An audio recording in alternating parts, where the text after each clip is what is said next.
Mi nombre es Eneida Gómez Barriga, soy del segundo semestre Grupo A de la Universidad para el Bienestar Benito Juárez, sede San Francisco Textlahuaca, para la materia de Bioquímica y Nutrición, a cargo del químico Chayán Gregorio Andrés, y voy a hablar en este video sobre hemostasia y coagulación. Primero vamos a definir qué es la hemostasia. Se trata de una serie de funciones orgánicas que actúan como un mecanismo de defensa del cuerpo ante las hemorragias internas o externas, ya sea deteniéndolas o previniéndolas. La hemostasia es la facultad del organismo para mantener la sangre en los vasos sanguíneos en el momento en que ocurre alguna lesión, iniciando con la acumulación plaquetaria, la creación de coágulos para taponar una hemorragia y, una vez reparado el daño, disolver los coágulos formados. La hemostasia va a constar de dos etapas, la primaria y la secundaria. En la primaria es cuando entran en función las plaquetas sanguíneas acumulándose en la zona dañada para formar lo que se conoce como taponamiento hemostático de plaquetas. La secundaria es a través de diversas proteínas plasmáticas como la fibrina. Se genera un coágulo que tapona la lesión y pidiendo que la sangre salga. El proceso de coagulación se debe a la puesta en marcha de diversas reacciones químicas en las que tienen un papel clave los 13 factores de coagulación conocidos, convirtiendo el fibrinógeno, que es una proteína soluble, en fibrina, de naturaleza insoluble, constituyendo así la estructura del coágulo. La mayor parte de las proteínas que intervienen en el proceso de coagulación de la sangre son generadas en las células endoteliales vasculares. Y cuando existe una anomalía en el proceso hemostático, normalmente se debe a una insuficiencia plaquetaria conocida como trombopenia, a la falta de algunos factores de coagulación o a condiciones como podrían ser la hemofilia, deficiencias congénitas en los factores de coagulación, problemas digestivos, infecciones virales, padecimientos autoinmunes, ingesta de anticoagulantes, deficiencia de vitamina C, trombocitopenia, hepatitis, cirrosis, uremia y embarazo. Los estudios hemostáticos se enfocan en la medición plaquetaria y de los tiempos de protrombina y tromboplastina, los cuales suelen indicarse ante la presencia de casos como sangrados recurrentes, tromboembolia pulmonar, trombosis venosa profunda y asimismo para detectar una anomalía que pueda predisponer al paciente a padecer trombosis. Se necesita practicar pruebas moleculares de los factores de coagulación. Vamos a hablar ahora sobre la cascada de la coagulación. En la década de los años 70 se describió la cascada de la coagulación como una secuencia de eventos enzimáticas iniciado por dos vías, la intrínseca y la extrínseca, las cuales convergían de una vía común para generar una enzima multifuncional denominada trombina. La principal función de esta enzima consistía en transformar el fibrinógeno en fibrina, una proteína que se polimeriza espontáneamente para formar la base estructural del coágulo. Posteriormente, se propuso el modelo celular según el cual la coagulación no es la consistencia de vías de activación enzimáticas secuenciales, sino de una red de interacciones entre proteínas plasmáticas y transmembranas, así como varios tipos celulares que permiten la formación de complejos enzimáticos altamente eficientes con la finalidad de generar trombina. Esta revisión explica en detalle ambos enfoques. Además, aborda las diferentes funciones que cumple la trombina dentro de la hemostasia y los mecanismos de inhibición que regulan la coagulación. Finalmente, se describen diferentes pruebas empleadas en la actualidad para evaluar la funcionalidad del sistema de coagulación, como el tiempo de tromboplastina parcial activado, el tiempo de protrombina, el tiempo de reptilasa, el tiempo de coagulación por hecarina y el uso de sustratos cromogénicos para evaluar cada factor de la coagulación. Finalmente, dado a que la generación de trombina es clave dentro de la coagulación y que el potencial de generar trombina puede indicar suspensión a desarrollar eventos trombóticos o hemorrágicos, en este video vamos a hablar sobre los métodos existentes para determinar la generación de trombina. Las proteínas de coagulación, según sus funciones o características bioquímicas, se clasifican de la siguiente forma: factores de contacto, factores dependientes de la vitamina K, cofactores, simógenos o sustratos e inhibidores. La cascada de la coagulación consiste en la confluencia de la vía extrínseca e intrínseca en una vía común. El TP se usa como ensayo para evaluar la actividad de la vía intrínseca, el TTPA para la vía intrínseca y para la Vía común se emplean el TT, TR y ST. Los factores de la coagulación aparecen representados por números romanos para indicar su forma activa. Se les adiciona el sufijo A. Se dice que en la década de entre 1960 y 1970, dos grupos propusieron el modelo de la cascada de la coagulación, el cual explica el funcionamiento de este mecanismo como un proceso enzimático secuencial y limitado sobre la superficie de las plaquetas, con el cual se favorece la generación de trombina. Este modelo se explica a través de dos vías conocidas como intrínseca e extrínseca. El modelo celular de la coagulación va a consistir de tres fases o tres etapas. La iniciación, que es la exposición del FT, conlleva la formación del complejo tenaza extrínseco. En esta etapa se forman trazas de trombina. La acción es la trombina activa a las plaquetas y otros factores como el factor 5, el factor 8 y el factor 9. La propagación, la formación de los complejos tenaza intrínseco y protrombinasa aseguran la generación de grandes cantidades de trombina. Esta fase culmina con la formación de fibrina entrecruzada, resultando en un coágulo estable.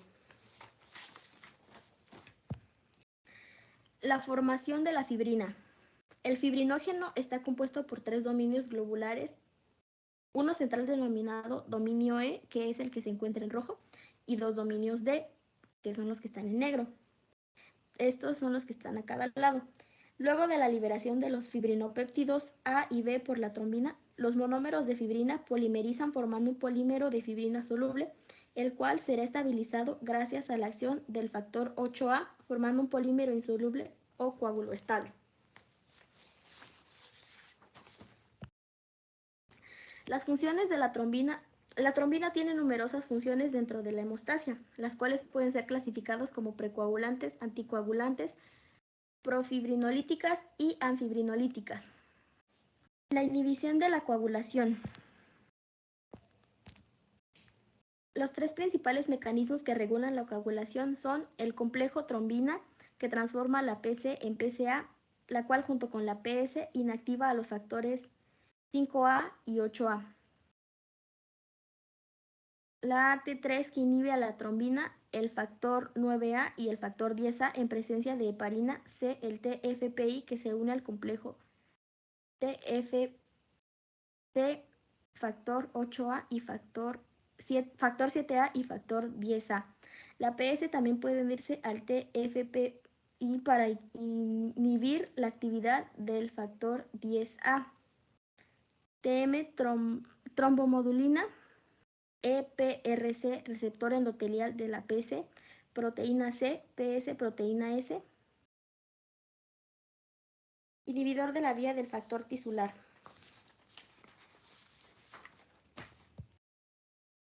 Las pruebas de coagulación son ensayos funcionales que tienen como objetivo replicar in vitro la activación del sistema de la coagulación y evaluar la funcionalidad del mismo, lo que permite fundamentar y orientar el diagnóstico clínico. Las pruebas para evaluar la coagulación emplean plasma fresco citratado, el cual debe ser procesado lo más rápidamente posible y mantenerse en frío sin ser expuesto a contacto directo con hielo. Para la detención de plasma citratado se extrae sangre por punción venosa de voluntarios aparentemente sanos.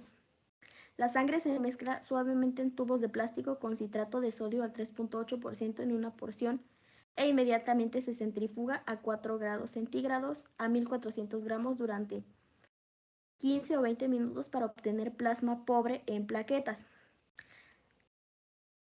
Las pruebas se deben realizar lo más rápido posible, sobre todo si se evalúan factores lábiles como el factor 8 o el factor 5. Los plasmas no deben almacenar por más de 2 semanas a menos 20 grados centígrados o de 6 meses a menos 70 grados centígrados.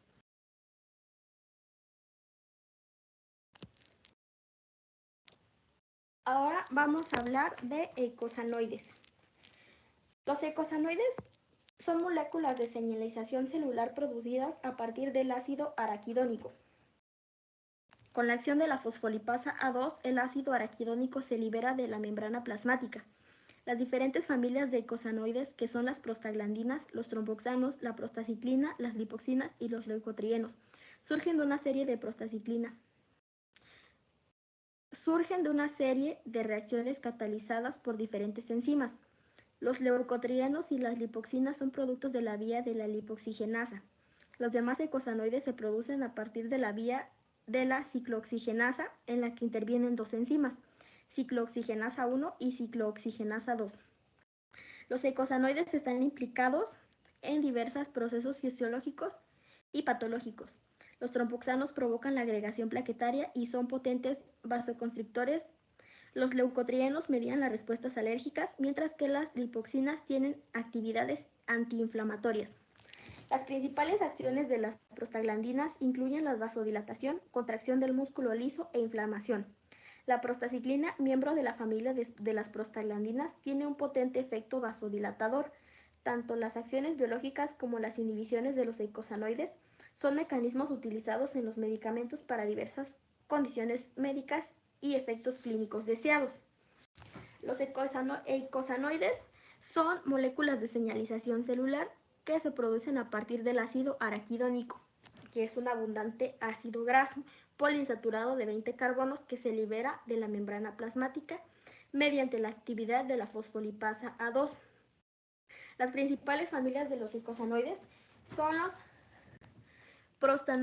prostanoides, tromboxanos, prostaglandinas, prostaciclinas, leucotrienos y lipoxinas. Los nombres de los receptores. El sistema de clasificación de los receptores utiliza la distintiva de la prostenoide, prostaglandina, y la combina con la letra P de prostanoide. La PGE tiene receptores EP. Los subíndices representan los subtipos. La biosíntesis. Los eicosanoides no suelen almacenarse en las células. La síntesis es a demanda y se ve afectada por estímulos físicos, químicos y hormonales. Con los estímulos adecuados se activan vías específicas para producir diferentes familias de eicosanoides. Resumen esquemático de la biosíntesis de los eicosanoides. El ácido araquidónico liberado de los fosfolípidos de la membrana por la fosfolipasa A2 citosólica puede ser convertido enzimáticamente en prostaglandinas y tromboxano. Los tromboxanos son un metabolito del ácido araquidónico sintetizado en las plaquetas. Receptores se expresan en diferentes tejidos y células, incluidas las plaquetas, células endoteliales, vasculares, los pulmones, riñones, corazón, timo y vaso. Y los efectos es que activan a la fosfolipasa A2, la activación de las plaquetas, agregación plaquetaria, cambio de forma de las plaquetas, desgranulación plaquetaria de gránulos densos y gránulos alfa y la vasoconstricción. Su correlación clínica va a tener efectos inflamatorios del tromboxano A2 en algunas condiciones, como trombosis, activación y agregación plaquetaria y la vasoconstricción, trombosis, condiciones relacionadas con la trombosis, infarto del miocardio y angina de pecho.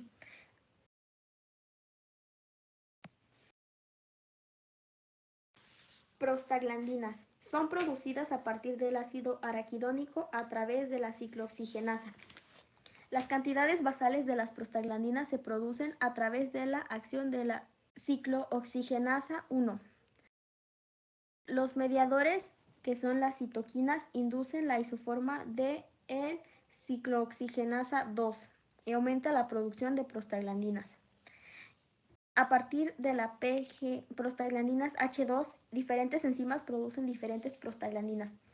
Los nombres de las prostaglandinas se basan en diferentes características estructurales codificadas con una letra. El subíndice numérico indica el número de dobles enlaces y los efectos de las prostaglandinas. La prostaglandina D2, producida predominantemente por mastocitos, va a tener como efecto la vasodilatación, la quimiotaxis. Prostaglandina E1 va a tener como efecto la vasodilatación y baja producción de ácido gástrico y la contracción uterina aumentada en un tono. Prostaglandina E2, vasodilatación, inflamación, dolor, dilatación arterial o enrojecimiento, edema y contracción uterina. La prostaglandina I2, producida por las células endoteliales de la pared vascular, va a producir vasodilatación, inhibidor de la agregación plaquetaria, potencia de los efectos, alta permeabilidad de otros mediadores. Y su correlación clínica es con múltiples efectos biológicos y varias prostaglandinas tienen usos clínicos, como la prostaglandina E1, que es el aprostadil, tiene efectos relajantes del músculo liso y son utilizadas en disfunción eréctil, prevención del cierre del ductus arterioso persistente en neonatos con cardiopatías congénitas a la espera de cirugía cardíaca correctiva. Prostaglandina E1, misoprostol, efecto citoprotector, utilizada en la prevención de la úlcera péptica, inducción del parto, interrupción del embarazo, y efecto secundario es diarrea. Prostaglandina E2, dinoprostona, inducción del parto, maduración cervical, interrupción del embarazo. Efecto oxitóxico, utilizado en la hemorragia posparto refractaria. Ahora, leucotrienos y lipoxinas. Son productos finales de la vía de la lipoxigenasa. El ácido araquidónico se convierte en ácido 5-hidroperoxieicosapentaenoico mediante la 5-lipoxigenasa. Los efectos que va a tener los leucotrienos y las lipoxinas van a ser permeabilidad vascular, broncoconstricción, vasoconstricción, adhesión leucocitaria, quimiotaxis neutrófilos y eosinófilos, antiinflamatorios e inhiben la adhesión de leucocitos. Su correlación clínica va a ser que los leucotrienos son liberados por las células y sus efectos inflamatorios se observan en el asma y en las alergias. Los leucotrienos cisteínicos son formados por eosinófilos y mastocitos que suelen estar asociados al asma. Alta producción de moco, broncoconstricción, contracción del músculo liso. Y aunque esté menos definido en el asma, el LTB4 es un quimioatrayente tanto para los neutrófilos como para los eosinófilos. Ahora vamos a hablar de inhibidores de la vía araquidónica. La inhibición de las vías, la cual reduce la producción de eicosanoides, también tiene usos clínicos, como los corticosteroides, que ejercen efectos antiinflamatorios al inhibir la fosfolipasa A2, bloqueando la liberación del ácido araquidónico. Inhibidores no selectivos de la ciclooxigenasa, es la baja síntesis de eicosanoides y baja el dolor y la inflamación. Interfiere en la protección gastroduodenal que se produce a través de la ciclooxigenasa. Aumenta el riesgo de hemorragia debido a la inhibición de la síntesis de tromboxano y baja la agregación plaquetaria.